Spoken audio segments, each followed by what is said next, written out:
Don't let diaper rash come between you and your baby. Diaper rash can be one of the worst experiences your little one has to go through, and keeping their delicate skin happy and healthy shouldn't require a spatula to apply thick, goopy treatments that can be just as irritating and uncomfortable as the diaper rash. Instead, try Dr. Mom Butt Balm. Dr. Mom Butt Balm is a pediatrician-approved skin protectant, free of dyes, preservatives, and zinc oxide. It was developed by a mom who is also a doctor when she couldn't find any traditional products that worked for her baby's persistent diaper rash.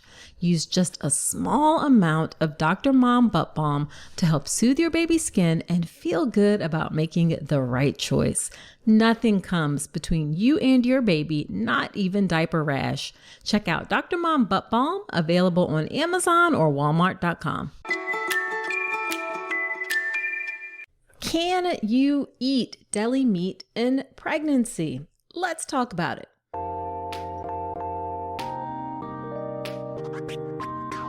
Welcome to the All About Pregnancy and Birth podcast. If you're having a baby in the hospital, you are giving birth in a system that too often takes away power from women over what happens in their own bodies. I'm Dr. Nicole Calloway Rankins, a practicing board-certified OBGYN who's had the privilege of helping well over 1,000 babies into this world. I've been a doctor for over 20 years, and I'm here to help you take back your power, advocate for yourself, and have the beautiful pregnancy and birth that you deserve. This podcast is for educational purposes only, and it's not a substitute for medical advice. Check out the full disclaimer at drnicolerankins.com/disclaimer. Now let's get to it. Hello there. Welcome to this shorty episode of the podcast. Whether this is your first time listening or you have listened before, you know I'm so glad you're spending some time with me today. So in these shorty episodes, I like to share a little bite-sized nugget of information to help you about pregnancy and birth. And in this episode, we're going to talk about deli meat. Now, what is the issue? Why are we even talking about deli meat at all? Well, the problem with deli meat or lunch meat or however you call it, also some cheeses, is something called listeria. So what is listeria? Listeria is a bacteria. It's found in soil, it's found in water, it's found in some animals, including cattle and also poultry. And when eaten, listeria can cause a foodborne illness that is called listeriosis. And listeriosis is actually one of the most serious types of food poisoning. Now, listeriosis can cause anything from mild symptoms to flu-like symptoms like fevers, chills, kind of muscles aches, diarrhea, GI upset. It can also cause a stiff neck, a headache, confusion, or even loss of balance. Now, here's the thing about listeria that can be very tricky. The symptoms may not appear right away.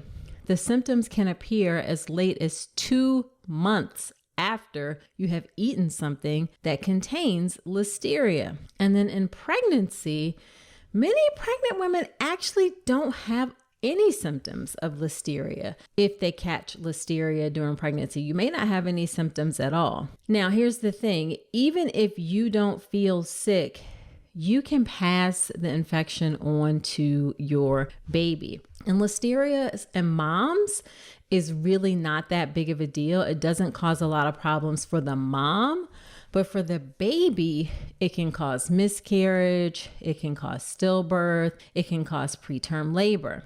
And babies that are born with listeriosis can have some really serious issues, some serious infections of the blood, serious infections of the brain. Listeriosis can actually cause lifelong health problems for a baby, including intellectual disability, paralysis, seizures, blindness, even problems with the brain, kidneys, or heart. It can actually even cause death in newborns. The other thing about pregnancy and listeria is that pregnant women are about 10 times more likely to get listeriosis than the general population. But It doesn't actually mean that it's common. In fact, it's quite uncommon, listeriosis in general. So although pregnant women are more likely to get it, in general, it's a rare condition. So according to the Centers for Disease Control and Prevention, that's the CDC, there are roughly about 1,600 or so cases of listeriosis in the United States each year. And about 1 in 7 of those, or about 200 cases a year, are in pregnant women. And that is out of nearly 4 million pregnancies a year. So it is actually quite rare. Knock on wood, I cannot recall ever having seen someone have listeria in pregnancy, but it is a possibility that it could happen. So what do you do to prevent it? And this is where we answer the question about deli meats. So to help prevent listeriosis, when you're pregnant, we recommend that you avoid eating the following foods. And I will say, I know that not everyone necessarily sticks to all of these, especially considering how rare it is. I gave you the numbers. I gave you the information. Our official recommendations are that you avoid these things, but I will acknowledge that I've seen some people eat these things from time to time and not necessarily have any issues. Did you know that 95% of pregnant women are not getting their recommended daily intake of key omega-3s?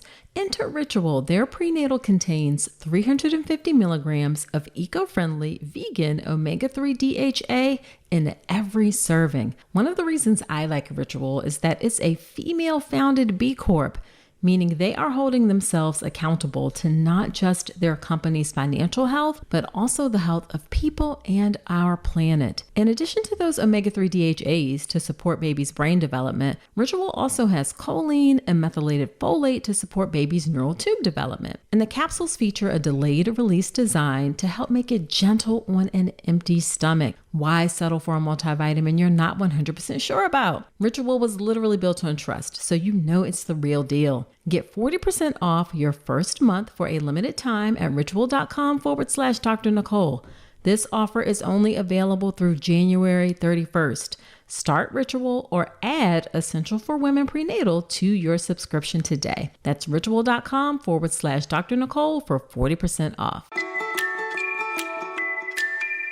So you want to avoid unpasteurized milk and foods made with unpasteurized milk. And some foods that are made with unpasteurized milk, maybe like soft cheeses, like brie, camembert, Roquefort, queso blanco, queso fresco. Now, most cheeses will say on them if they're unpasteurized or pasteurized or made with unpasteurized or pasteurized milk. So just look on the label.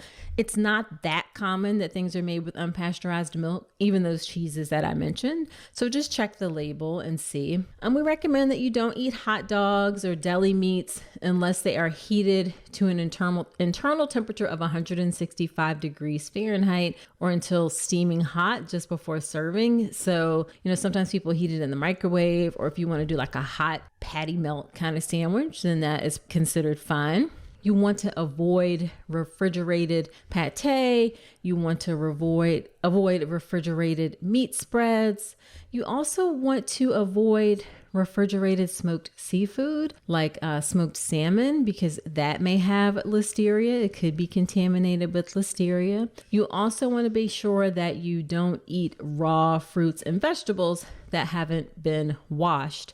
And by washed, I mean just rinse with water, rub with your hands with water to just kind of clean off any bacteria that are on the outside.